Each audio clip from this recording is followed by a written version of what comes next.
Hey guys, Jason here with Spectrum Labs. We are taking a bit of a detour for this episode. Normally we talk about hemp and cannabis regulation, we talk about the endocannabinoid system, CBD and different cannabinoids. This one's going to be very different, and certainly for the next handful of episodes as well. I think while we're all going through this current COVID-19 crisis and epidemic, it's important to understand the facts of what we're going through today. There's a lot of uncertainty facing all of us right now. We're handling it in different ways, but the point of these next few episodes is to give some actionable steps for us to think about. We don't know exactly which ones would be the best steps to take, but I'm just trying to use some logic and reasoning in how to best move forward together, come out of this as best as possible on the other side. So for this particular episode, I brought in a friend. His name is Mike Sowinski. He's an accountant, a certified accountant. He's got a CFO consultancy practice, and he has a lot of really good insights on how to think about your company right now from a financial perspective. And we'll keep it pretty short and actionable, and share some feedback and let me know what you think about these next few episodes. So here is Mike Sowinski. Mike, welcome to the hemp startup journey. We're taking a bit of a detour with the typical content that I go over on the podcast. So you are my first detour guest. Oh, yeah. So, we've been friends for a long time. So, when Marcus actually suggested, hey, why don't you think about maybe offering some advice or some guidance about finance, or just kind of how to navigate financially your company. So you were the first person that came to mind. Yep. So just for folks that don't know about you, just can you say a little bit about what you do? What's your background? Yeah, I own CFO Consultants, which does decision making for companies, but I'm a CPA, so I do all of those normal CPA firm things. And so the tax law and all of that's coming out now, as well as what's going on in the Congress and all that, I have to stay up on because of tax law, and staying in touch for all of my clients and putting out information like this. Mm-hmm. Yeah, and you have quite a variety of clients. You do have some people that are in the hemp business, right? Some clients that are in the hemp business. So if it's appropriate, as long as you can keep things private, maybe we can talk about some of that what you're seeing. But just in general, from a high level, we're at the end of March right now. What are you seeing with your clients, and what people are, I guess, how they're reacting to the current situation? Yeah, what's interesting in the hemp industry anyway is all of the retailers, which is they're all trying to stay open. And I even drove by some of the shops, and they have their doors open physically so that that they are open, because CBD is used so often for medical things that and we were just talking about whether it's an essential service, so that when we all have to stay in place during this time, if that has to remain open, because it's like a pharmacy kind of thing where it's medical. And you were saying, I think, something about the West Coast, that's a prevalent thing. You have to stay open. But all the clients that I have that are in retail, they're desperately trying to stay open. But we have seen people not wanting to go into even stores. And I've had some of my employees as well that wanted to do some accounting things for some of these folks. They're afraid to walk into the store because there's the general public.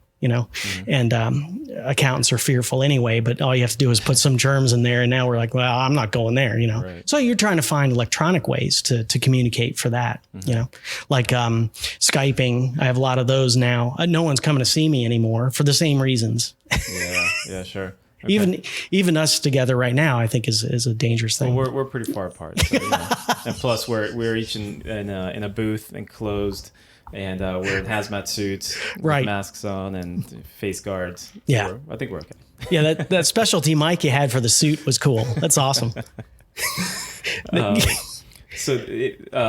see. And then one of the new things that happened today. So it's March 25th right now, and there's this new $2 trillion stimulus package that the government just released.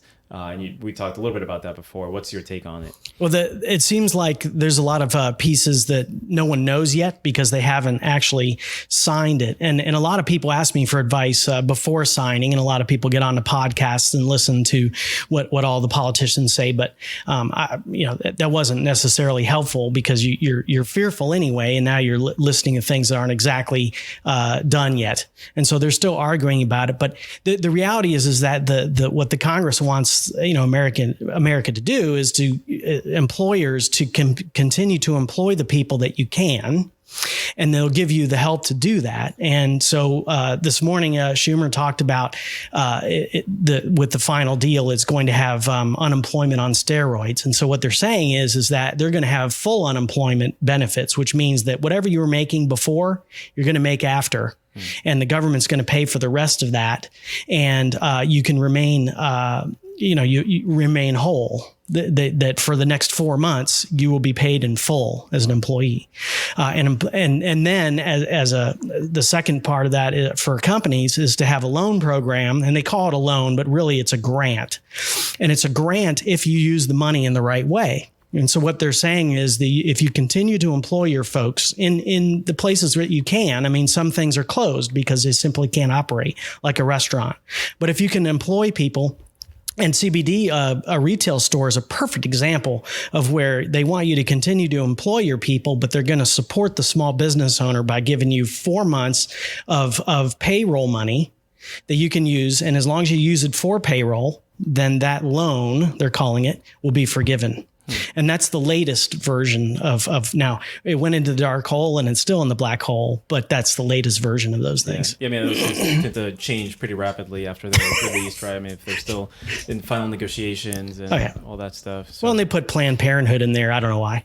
And there are other things they put in that, they just load the stuff with, well, I think now's the time to have a Green New Deal or whatever the latest thing is. Emissions for airlines was in there. We're trying to protect the airlines, and then, by the way, you need to stop polluting. So anyway, it's just, that's the Congress for you. Yeah. And I'm sure this is one of those where it's like, 10,000 pages. So people still, they don't even know probably what's in the whole bill. Right. In this new law. Yeah. And I count on, and by the way, all small business owners should be looking at their associations that are related to what you're doing because they stay on top of that stuff. I get a lot of information from the AICPA about specifically for finance. But in the hemp industry, I know there's a lot of different associations, and those people stay on top of those things. Yeah. Yeah, that's a good idea. All right, so those are some good highlights about that new stimulus bill, and we'll stay up to date and see what are the details come out of it. And I think, so you talked about some benefits for individuals, some benefits for small businesses, but then I guess there are potentially some what we usually call bailouts for some industries, right? Like I think for the airline industry. Yeah, and that was the biggest sticking point in the entire program was that stimulus, because there was no strings attached and no visibility on what they were spending it on. It was just like, here, take what you need. Mm-hmm. Basically, put $500 billion on the table and take what you need. So that wasn't good enough for the Congress. So they went back, and that was the one that they kept voting down. And now why it's taken 5 days was basically that you just give them the money and no strings attached, and that's fine. Well, interestingly enough, they didn't do that to small business owners. There were strings attached for them, but the big ones, they didn't. So anyway, they fought through that, and now they do have strings attached, and they do have an oversight board that's going to monitor where that money goes and have complete reporting and visibility. So if you take that money, it's going to be visible, and everyone will know how much you took and what you used it for, which is really what they wanted. So that's a good piece. Okay, nice. And one of the things that I noticed with getting back to small business owners, one of the things that I saw a lot of people do immediately, for example, restaurants that were really on top of their game, was as soon as they announced the closing of the company or the closing of the restaurant, they immediately laid off all of their people nationwide. Darden did that, which is the owner of Olive Garden and some of those. Tupelo Honey, which is a local business, they did that immediately. They did it on the Friday that they announced that all restaurants must close. That Friday, they laid everyone off. And so it's sort of an immediate action because, the name of the game, I think now is to defend your company, is to make sure that your company is still alive. Now, the government's going to help you now, but at that time, there was no assurance when they immediately said you have to close. But I think that the goal was to have a plan. And so all these people kind of had a disaster plan to say, here's what we do if this happens. And they brainstormed all of those kind of eventualities. We've talked, I think, about climate change and so forth, where some companies have entire infrastructure like Starbucks. They know that some of their countries are not going to be able to produce their coffee beans. And so they have a whole infrastructure set up outside of that country in order to continue their operation without having any disruption. And so that's very costly, where you might have warehouses that are closed and empty trucks and entire fleets of things just waiting for that to happen. But they do. And there are major Fortune 500 companies that have entire operations set up so that they can act on these things quickly. They have meteorologists that work for the company, that sort of thing. And in small business, you can't do all that, but you can certainly have it in your head and to plan on doing these things like Darden restaurants did, where they knew what they were going to do and they took the action as soon as it happened. Yeah, that's pretty quick. And so they fired their entire front office, or not, I guess not front, but like servers and and chefs and cooks and all of the HR staff, accountants, everyone went. Yeah, wow. It was basically just a skeleton, and there are certain things like, and this is really interesting now, is the essential services idea. If you're staying in place, what is an essential service? It turns out that accountants are essential services because we are the backbone of everything else. Sure. And of course the payroll, for processing payroll, that's important to everyone. Yeah, of course. But that essential services thing might be the very thing that gets the hemp retail people to stay open and be able to keep going. With your clients, are people calling you? Well, you probably had a lot of phone calls and a lot of emails in the past few days. What's the sort of the sentiment that people are calling you with? Like, are they freaking out? Are they sort of level-headed? What's your take on the ones that, it's interesting, the ones that did freak out, you call it that, but what they did is they went deep into the rabbit hole of studying what the Congress was about to do or studying what the government local was going to do. And so they went down that rabbit hole. Some of that wasn't healthy because what they were worried about didn't happen. And now I hear that a lot of people are buying guns and so forth. So a lot of this, it's not naked guns and alcohol. That's right. Yeah. And I don't know how healthy.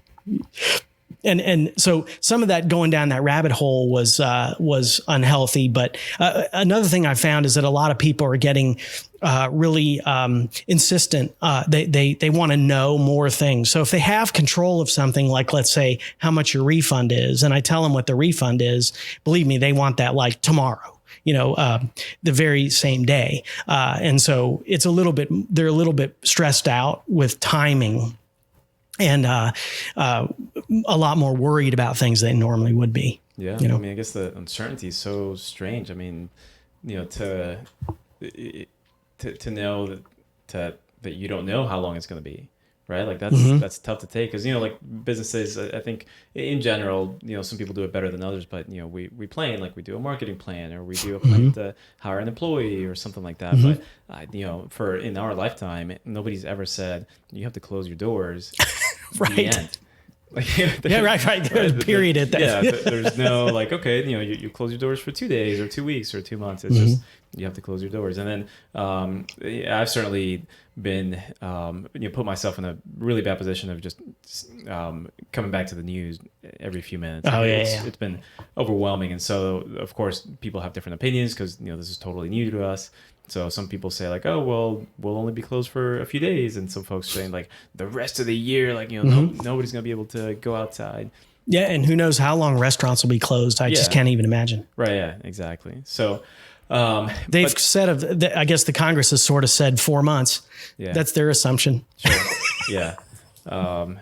which is crazy for a lot of different perspectives. I mean, of course, the business side, just people in general. I mean, it's in this country especially, we associate a lot with the work that we do, right? It's like, oh, I'm a chef, I'm an entrepreneur, I'm a this or the other, I'm an accountant.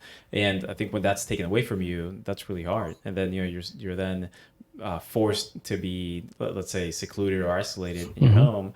And it's one thing if you're by yourself, but then it's a whole other thing if you're with either roommates or with family. And you have to deal with those dynamics of being in the same place 24/7. It's beyond business, right? Like this is just about humanity at this point, and absolutely just the intensity of the emotions. And one of the things that I found that really helped business owners on that side is to make sure that the information they're getting is accurate, and that you don't listen to any authority necessarily, that you dig deeper. Neil deGrasse Tyson, who's a famous physicist, he always says that it's all about the facts, and you can't hide from the facts. They are what they are. You aren't entitled to your own facts. Actually, it's a scientifically proven, and he goes through the methods and so forth. But I found that a lot of people have really appreciated when you tell them that this is and that's where they retreat to, is sort of the professionals like myself and lawyers and other people that they trust, financial advisors, or even a trusted family member that is sort of, in the middle and doesn't all of the hype and hyperbole and political environment, all that doesn't matter. At the end of the day, in this case, in this particular environment, it's a fact that there's a virus, and it's a fact that people are dying. And so that's not something that's open for interpretation. You can't argue about it. So what do we do about it so the what do we do about it becomes a lot more interesting when you get past the fact that we have to deal with this. Yeah, absolutely. I think you're probably one of the most logical minded people that I know. You're always like, here it is, like, here are the facts, and so therefore here's what we have to decide on.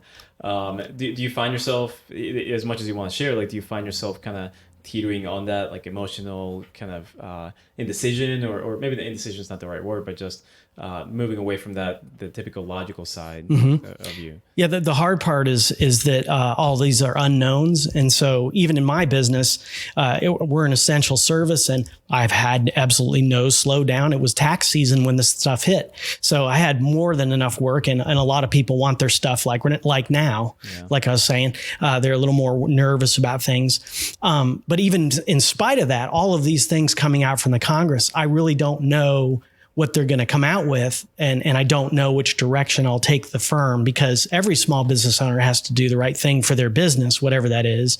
And you have to make the best decision based on what the facts are at the time and what you have available to you. I'm fortunate that I didn't have to make any decisions yet, but I know that all that's coming.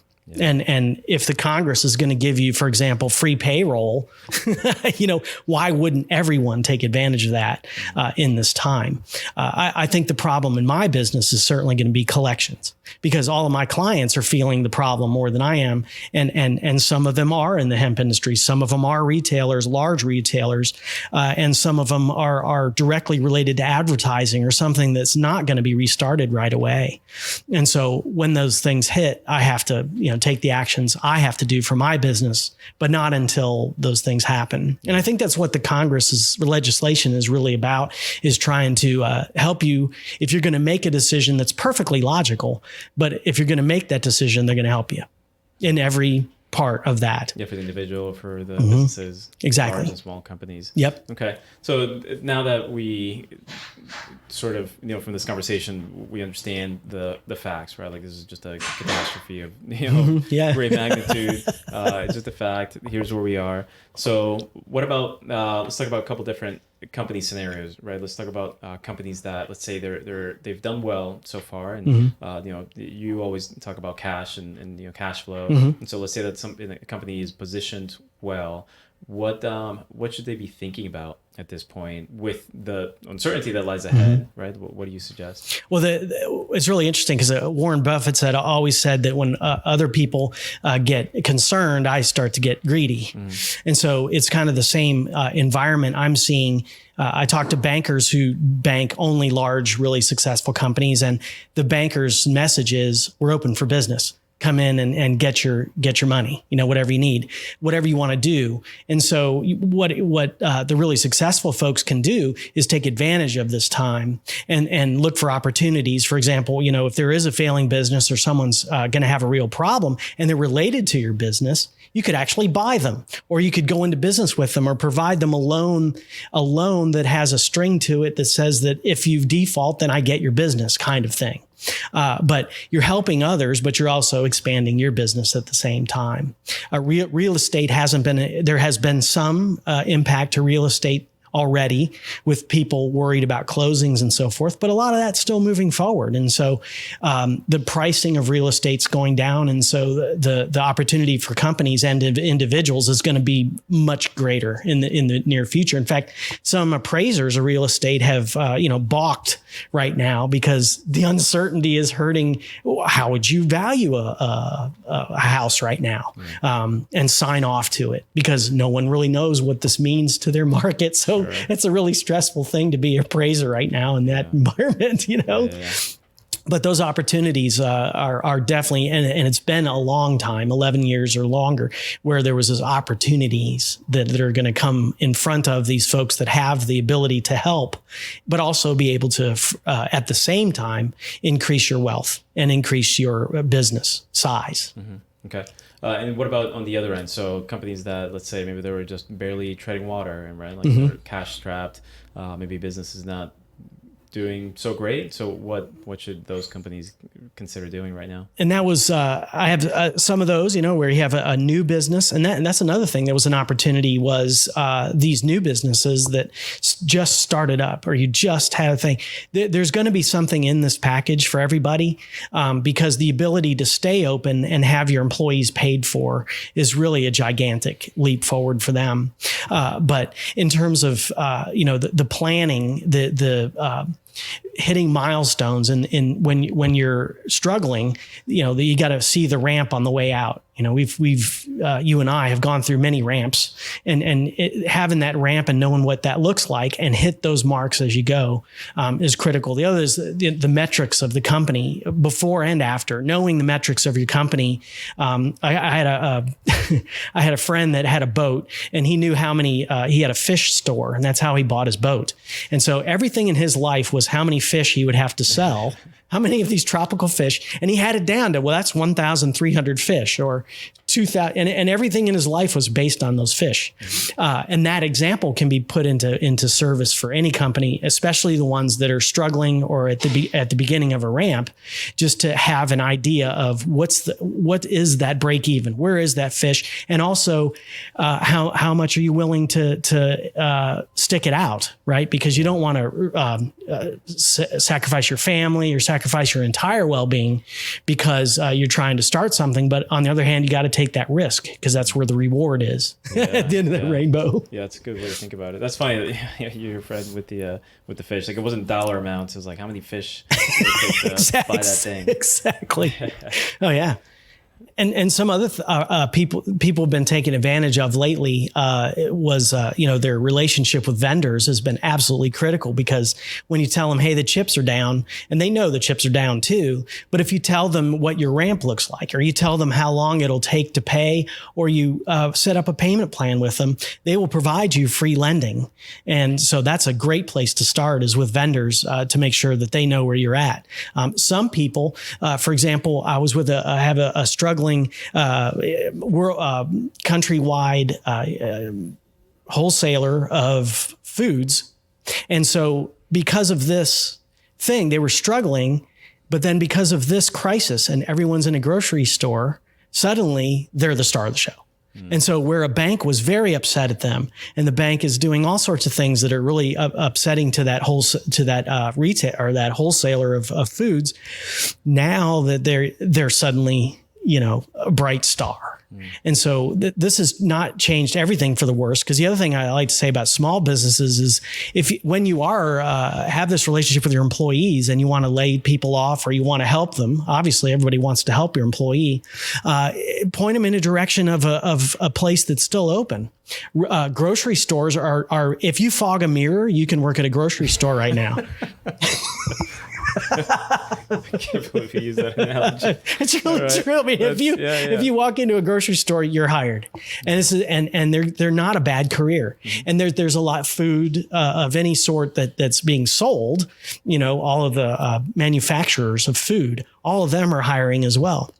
And so there's a lot of opportunity out there for people to get to work and that want to still succeed. There's so much opportunity out there. It's just in a different place now. Sure. Yeah, it seems like food delivery, grocery stores. Exactly. I heard that Amazon was hiring 100,000 people or something like that.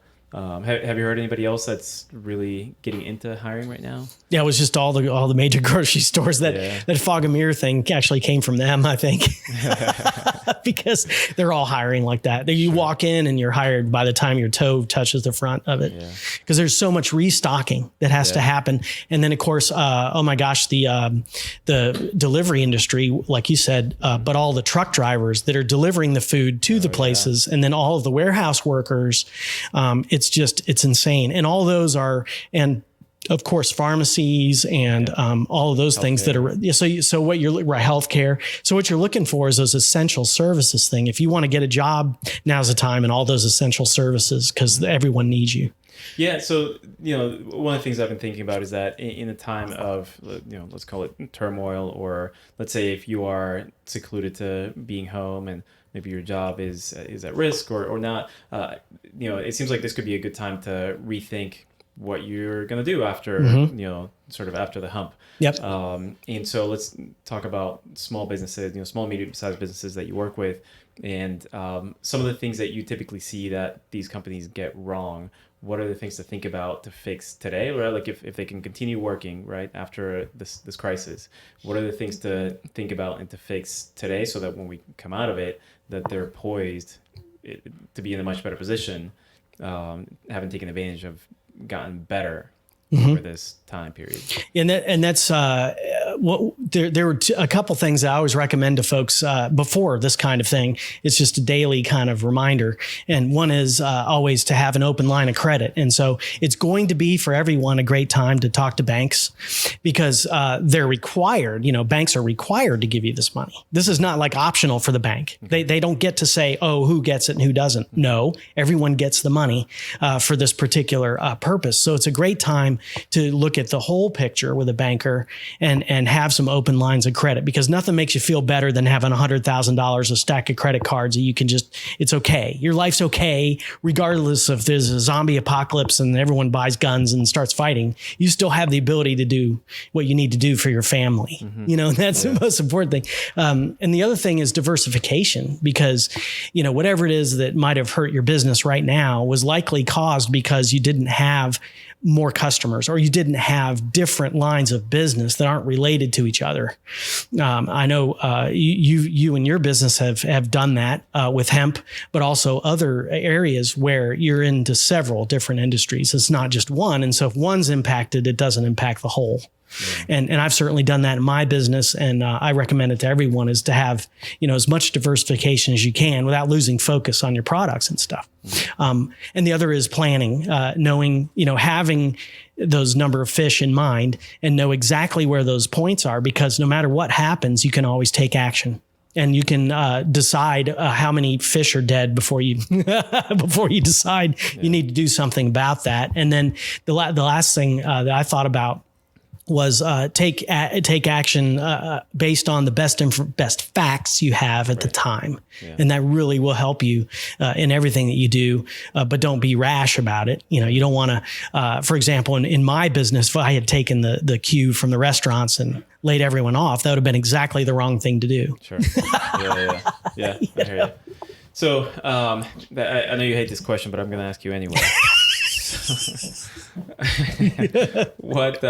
So again, we're at the end of March here. How long do you think that we'll be in this position, however you want to define it? Mm-hmm. Well, the Congress, and I much as I hate to say it, there are some of those folks have some people that are smart around them, or they are smart. And the 4-month stimulus that they're putting in place is for a reason. Yeah. They spent time, because a lot of them have international contacts a lot of those folks. So they believe, the Congress believes that we'll be out of this in terms of being able to get back to work in 4 months. And if you look at China and the places where it originated, they have restarted their economy. They're actually people going to clubs and restaurants now in Wuhan. I mean, it's amazing. They have done it. They pulled the rabbit out of the hat. But it did take about the magic 4 months that they're putting together here. And so I believe that things will begin to start restarting in 4 months. So possibly like beginning of August. Like that. There. Yep. In the summer. And if Trump's right, and I hope he is, that the virus is seasonal, then it would go away naturally in the summer anyway. A lot of people internationally are worried about the outbreaks recurring. And I think what we've all learned from this is that these things happen and you just have to be prepared. Mm-hmm. Yeah. Usually I don't like to use the word hope, but I hope so. I hope that it doesn't take much longer than that. I think just for our sanity and I think for a lot of parents out there, at home with kids and I don't know. I think just for just our whole just community, right? Like we're so used to being around people for the most of us. Even me as an introvert, it's like, oh, do you want to go to a party? I'm like, I'm fine. I want to stay home. And now it's like, get me out of here. I want to go see people. And then we both go to a party and we're introverts together. Yeah, exactly. That's how it goes. Oh man. Okay. So I think those are good. Yeah. Anything else you want to leave people with? No, it's just, it's not a time, in business owners, the best advice I could give is not to be fearful, but just take action based on the best information you have. And if you've been in business for a while, what you need to do, just execute and don't worry about the other stuff. Don't succumb to analysis paralysis. Exactly. Yeah. Okay. Yeah. This is not a time to study spreadsheets. That's a lot coming from you, from an accountant. Right. All right. So if somebody wants to get a hold of you, how should they do that? Yeah, you can find me at cfoconsultants.net. And I have other businesses, but that's the best one. Okay. And it has all my email address and all the telephone information. Cool. So. All right. Awesome. Mike, thank you very much to adding a little bit of logic to this insanity and uncertainty. Yeah. So if anybody has any questions, just to reach out to Mike at his domain, or you guys can reach out to me. I'll point you in the right direction to get a hold of Mike, and let's keep moving forward. Yeah. Thanks, Jay. Hey guys, and before you go, this is Jason from Spectrum Labs. Please be sure to visit us on the web at thespectrumlabs.com for any show notes and links discussed in the podcast. Also, remember to click the subscribe button wherever you may be listening from so you get notified when our next episode comes out. And tune in next show and have a fantastic day.